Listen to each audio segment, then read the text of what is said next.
आपण नाशिकच्या नगर परिसरातील रस्त्यांची पाहणी करताय. रस्त्यांची नाही, खड्ड्यांची. रस्ता शोधतोय. अनेक नागरिकांनी आपल्याकडे तक्रारी केल्यात.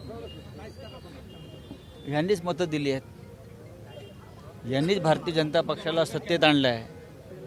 म्हणून शिवसेनेनं आपलं कर्तव्य कधी विसरलं नाही. आम्ही सतत या खड्ड्याच्या प्रश्नावरती आवाज उठवतो आहोत. परवा शिवसेनेचे नेते युवासेना प्रमुख आदित्य ठाकरेजी इथे येऊन गेले, त्यांनी पाहणी केली, त्याने आवाज उठवला. उद्या या खड्ड्यांच्या प्रश्नावरती प्रचंड मोठा मोर्चा आम्ही काढतो आहोत. प्रशासनाला कोंडीत पकडण्याचं खड्ड्याच्या रस्त्यावर बस का नाशिककरांना हा ठेवला असतो मतदान करताना, विधानसभा असेल किंवा महानगरपालिका, मला असं वाटतं की आजची परिस्थिती दिसते. आज जो आक्रोश झाला आहे, थोडं मागं झालं. 100च्या वर लोक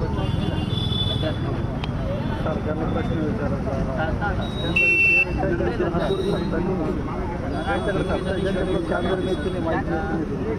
खड्ड्यामध्ये सुद्धा इतके पैसे खाल्ले असते, कल्पना करू शकतो. बूम बंद आहे तुमचा, माईक बंद आहे तुमचा. उपासमारी आली आहे. आपण संपूर्ण जर बघितलं सगळं ठप्प पडलं. आता पाहिलं मी ते बिचारे, कोणी भाजी विकताय, कोणी फळं विकताय, त्यांचं पोट हातावर आहे. इथे आता या रस्त्यावरून जर माणसंच गेली नाहीत, गाड्या गेल्या नाहीत, तर त्यांची चूर कशी पेटणार? का गिरीश महाजन, देवेंद्र फडणवीस, हे महापालिकेचे सगळे लोक, त्यांना जी ठेकेदारीची दलाली मिळते इथे रस्त्यातली, त्यातले 2% त्यांना देणार आहेत का? तुमचं घर आता चालत नाही रस्त्यामुळे, असं करणार आहेत का? मागणी केली पाहिजे, तुमच्या कमिशनमधलं आम्हाला 2% द्या सगळ्या दुकानदारांना इकडल्या. साहेब, ग्रामीण भागातला खरं तर हा परिसर आहे. शेतकऱ्यांचं आता कामं सुरू झाले. माल किती या भागाचं किती नाव सुंदर आहे, मखमलाबाद. मखमलाबाद किती नाजूक आणि सुंदर नाव आहे. आता काय करणार, या रस्त्याचं नामांतर करावं लागेल. खड्डेबाद. साहेब, अधिकाऱ्यांकडून धमक्या दिल्या जात आहेत की तुम्ही किती बातम्या लावा, आम्हाला काही फरक पडत नाही. त्या अधिकाऱ्यांची नावं मला कळवा. धमक्या देणाऱ्या अधिकाऱ्याचं एक जरी नाव मला कळवलं तरी त्या धमक्या देणाऱ्या अधिकाऱ्याची काय अवस्था मी करतो बघा. सत्तेतले नगरसेवक असलेले शिंदे राजीनामे द्या, राजीनामे द्या ना. आंदोलन कसलं करता? सत्तेमध्ये आहात ना तुम्ही. ते अधिकारी जे धमक्या देत आहेत त्यांचा माज उतरावा ना आंदोलन करण्यापेक्षा. का तुम्ही सुद्धा त्या कमिशनबाजीमध्ये सामील आहात? हे अधिकारी जर नागरिकांना धमक्या देत असतील तर उद्याचा मोर्चा आहेच आमचा, त्यांच्या घरावर मोर्चे काढू, घरात घुसू त्यांच्या. नागरिकांना धमक्या नाही द्यायच्या. एकतर तुम्ही या खड्ड्यात लोकांना घातलेलं आहे, माणसं मरत आहेत, उद्योगधंदे बंद पडत आहेत इकडले रस्त्यामुळे, आणि परत धमक्या देत आहे. नावं द्या, नावं बघतो मी. लोकांची प्रचंड दिशाभूल होते. एका बाजूला सत्तेत नगरसेवक आहे, दुसऱ्या बाजूला आंदोलन करताना ही अशी परिस्थिती आपल्याला पाहायला मिळते. बघू ना, आता उद्या मोर्चा होऊ द्या. तुम्ही एक नवीन माहिती दिलीत की अधिकारी धमक्या देत आहेत. भाजपनी महापालिकेत गुंडांची भरती केली आहे का? खोटी सर्टिफिकेट आणि डिग्र्या असलेल्या?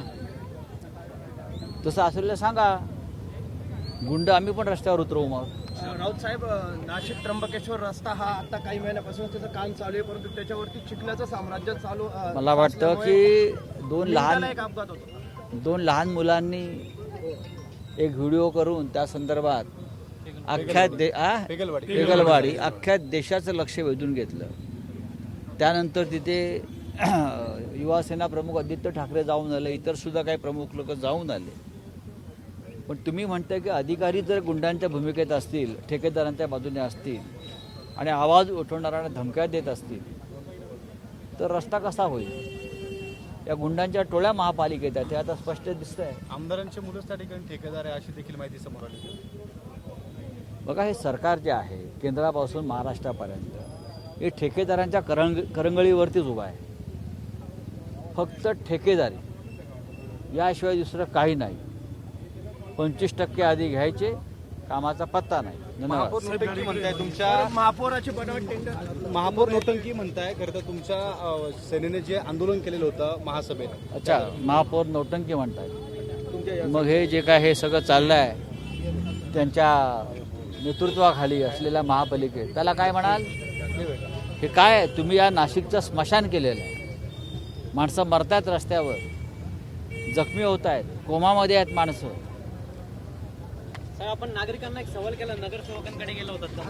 होय, मी नगरसेवकाचं काम आहे, ज्याला या लोकांनी मतदान करून निवडून आणलेलं आहे, त्यांच्या दारात जाऊन, त्यांच्या घरात जाऊन घुसलं पाहिजे, जा विचारला पाहिजे. मी मगाशी म्हणालो की आम्ही एका कर्तव्य भावनेने रस्त्यावरती उतरलेलो आहोत, सत्ता नसली तरी. पण जनता जी आहे इकडली या नाशिकची, त्याने रस्त्यावरती उतरायला पाहिजे. आणि जे ज्या त्या भागाचे खड्डे जास्त आहेत ते नगरसेवक, ते अधिकारी यांची नावं जाहीर केली पाहिजेत, त्यांच्या दारात गेलं पाहिजे. काही होत नाही. आता मोदी असेल किंवा फडणवीस असेल किंवा गिरीश महाजन असेल, काय नाही करू शकत. लोक आता जंतर मंतर नंतर सर्वत्र जंतर मंतर सुरू आहे. बसचे कर्मचारी हे 4 महिन्यापासून लेकरांना इतका त्रास होतो, लहान लहान लेकरांना इतका त्रास होतो. बस कर्मचारी, मी भोसला मिलिटरीला गाडी चालवतो. तर लेकरांना इतका त्रास होतो या खड्ड्यांमुळे, तर याच्याबद्दल काहीतरी थोडं निर्णय घेतला पाहिजे. निर्णय म्हणजे निर्णय महापालिकेतल्या अधिकाऱ्यांनी, जिल्हाधिकाऱ्यांनी, महापालिका आयुक्तांनी, महापौरांनी, नगरसेवकांनी घेतला पाहिजे. इतका त्रास होतो आम्हाला या खड्ड्यांमुळे. आमचे मुलं शिवसेना- 15 ते 20 मिनिटं लेट शाळेत पोहोचता, येताना पण लेट शाळेतनं घरी येतात. तर पालक लोक सर्व आम्हाला विचारतात काय प्रॉब्लेम, मग आता त्यांना आम्ही काय उत्तर द्यायचं, काय जाब द्यायचं बुवा असं. नाही, शाळेतल्या मुख्याध्यापकांना सुद्धा खड्डे दाखवायला पाहिजे. नाही, ते आम्ही फोटो वगैरे दाखवतो, पण मग कसं आहे माहिती का, थोडं याच्यावर विचार विनिमय केला ना. विचारविनय म्हणजे जे महापौर आहेत ते नौटंकी म्हणतायत हा, खड्डे पाहणाऱ्यांना, त्या महापौरांना घेराव घातला पाहिजे. हा, मी काय म्हणतो सर, यांच्याकडून काय होत नाही. आपण थोडंसं काहीतरी हातभार लावलं तर खूप नाही, म्हणूनच खूप मोठी आम्ही गोष्ट. खूपच आंदोलन सांगितलं आपण करू शकतो. उद्या सगळ्यात मोठं आंदोलन आहे खड्ड्यासाठी. उद्या मोर्चा आहे महापालिका. उद्या सगळ्यात मोठं आंदोलन आहे.